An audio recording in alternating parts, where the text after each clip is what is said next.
leader and the winner when the caution came out on a green-white checkered restart that froze the field and ended the race.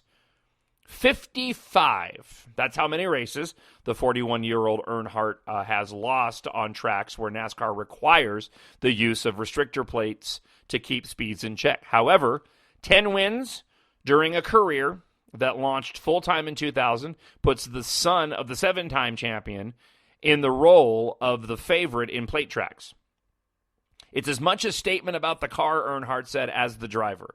If the car can't compete and the passes that my mind mentally wants to make, then I won't be as offensive and as confident in making those moves.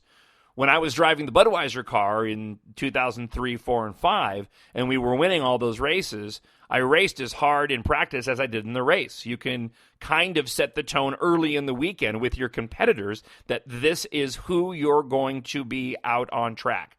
Plus, this is the car you've got.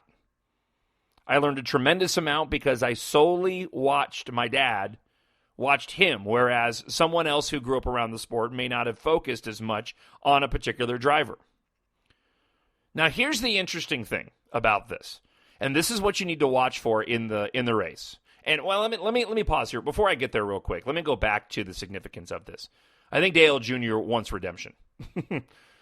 He obviously, this article talking about this race that he lost that he feels like he should have won, Dale Jr. doesn't usually talk like that. He's a really humble guy, which is one of the reasons why I'm such a fan of his. He usually doesn't speak like that. But it's clear that race sticks in his side. Now, certainly the fall race this year is going to carry similar significance, but I think he wants to take care of it now. I think he wants to go out. No, I don't think I know. He wants to go out Sunday and win this race straight up to make up for the fact that he crashed in the 500 this year, and this race was essentially robbed from him in the fall last year. And going back to practice and what he was saying here, that's what he was doing in practice. Everybody's picking Dale Jr. this weekend. So all the other drivers are already starting off somewhat at a disadvantage. You're going to have to keep an eye on a couple of guys. Brad Keselowski, Joey Logano, certainly, Kevin Harvick, Denny Hamlin, but he doesn't usually do quite as well here. And Jimmy Johnson to a certain extent, and Kevin Harvick. I don't think the guys, Chase Elliott and also Austin Dillon, who qualified just ahead of Junior, are going to be that big of a factor. But I think the other drivers will be, but I also think they know that Dale Jr. is going to be the guy to beat. So we've got a race that he won last year, surrounding his father's birthday again, so a race that's special to him.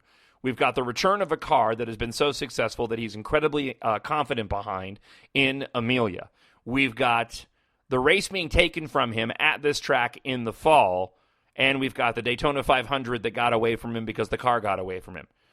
There's a lot that Dale Earnhardt Jr. is racing for on Sunday. On top of that, it's going to be a great shot to get the win, to take care of it for the year, to get into the chase, and they know that too. He's motivated.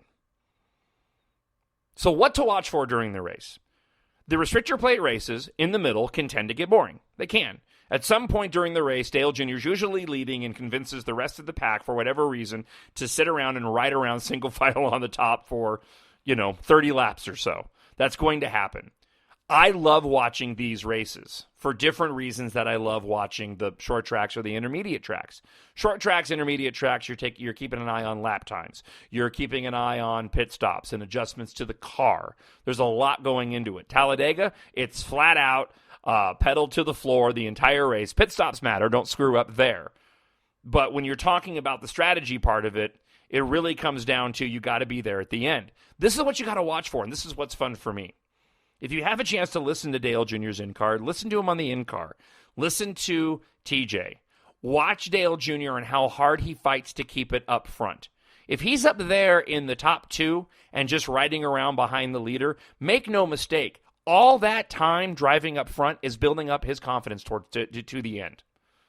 That's what I think is exciting. He will fight to keep the car up at the front. And usually not in third, usually in second place unless they're running single file, about 5 cars running single file. If he just sits there in the top, we'll say top 5, okay, for a majority of the race and doesn't take the lead, do not worry about it. He knows what kind of car that he has. He's going to try to lead as much as he can. The longer Dale Jr. is running up front in this race, the better his chances are going to be at the end. That may seem like a very well-duh statement, but the truth is, it's building up his confidence the whole time. I've watched enough of these races and listened to him enough to know Dale Jr. wins these races when he's got confidence and he knows he can go and be aggressive and he has a car that he can do it. And he knows he can do that with this car. If he gets shuffled back, keep an eye on how quickly he gets himself back up to the front. That's what you have to watch out for. And remember, the fall race last year was the one where he went almost a lap down and had to get his lap back because they ended up having some pit road problems. The good news is NASCAR has changed the rule as it relates to how many lug nuts you need to have on the car. I'm not going to get into that right now and the nonsense surrounding the fine to Tony Stewart and all of that. I think this whole issue has been ridiculous from the get-go. Be that as it may, NASCAR is mandating they have 5 lug nuts on the car. So you don't need to worry nearly as much about having a loose wheel as we have in the past. But when you're watching the race, keep an eye on how hard Dale Jr. has to fight to keep the car up in front and how long he keeps it up at the front. The longer he is up with those leaders, heading in to the final 50 or so laps, the better it's going to be. If he's leading with about 10 laps to go, that's going to be the moment where you're going to go, yeah, we got this. If he's sitting back, 5th, 6th, or 7th place with the 10, with 10 laps to go, that's when you need to get worried. He needs to be at least in the top 2.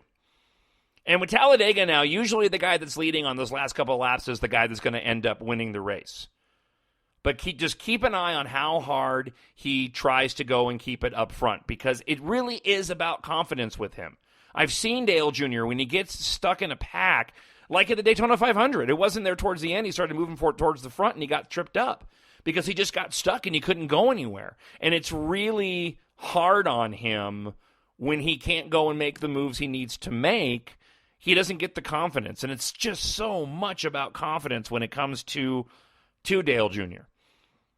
And watch the beginning of the race, because assuming that Chase Elliott picks the inside line to start the race, Dale Jr. starting third, that means that Dale Jr. will line up right behind Chase Elliott. So I would imagine that you'll see Dale Jr. in second place in fairly short order and probably get around Chase Elliott and be up at the front in fairly short order. I think it goes without saying, if you were wondering what my prediction is for Sunday's race, it's Dale Jr. for the win. He's going to win this race tomorrow. I'm barring catastrophe, obviously. He's got the car. The storylines are there. I think it is going to be a very, very special day for Dale Earnhardt Jr. fans, for all of us, tomorrow at Talladega. I really can't wait to watch this whole thing play out. And make no mistake, I'll be watching and listening to the whole thing from beginning to end. I don't want to miss a moment of this. Even if they ride around single file for, the whole middle portion of the race, I don't care. This is going to be a really exciting race for all the reasons that I just laid out. And I'll be looking forward to opening up my wallet and purchasing the Dale Earnhardt Jr. victory gear after the race is over tomorrow. I hope you enjoyed the podcast this week. Again, you can find all the podcasts at the website, mynerdworld.com. If you click on the Dale Jr. Race car icon on the homepage, it'll take you to any podcast you may have missed. If for some reason you want to go back and listen to a previous podcast from a previous race, you can go on there and find them. You can also find my other podcasts there. You can also make it easy on yourself and just go to iTunes and search for The John Justice Show and My Nerd World and subscribe. Drop me a rating. Leave me a comment, and as always, you can email me at talkshownerd@gmail.com. That's talkshownerd@gmail.com. Enjoy the race tomorrow. It's going to be a special one, and until we talk again next week, go Junior. My Nerd World. And finally, one of the most unusual pre-race prayers you will ever hear. Heavenly Father, Lord, we thank you tonight for all your blessings. You said in all things give thanks. So we want to thank you tonight for these mighty machines that you've brought before us. Thank you for the Dodges and the Toyotas. Thank you for the Fords. And most of all, we thank you for Roush and Yates partnering to give us the power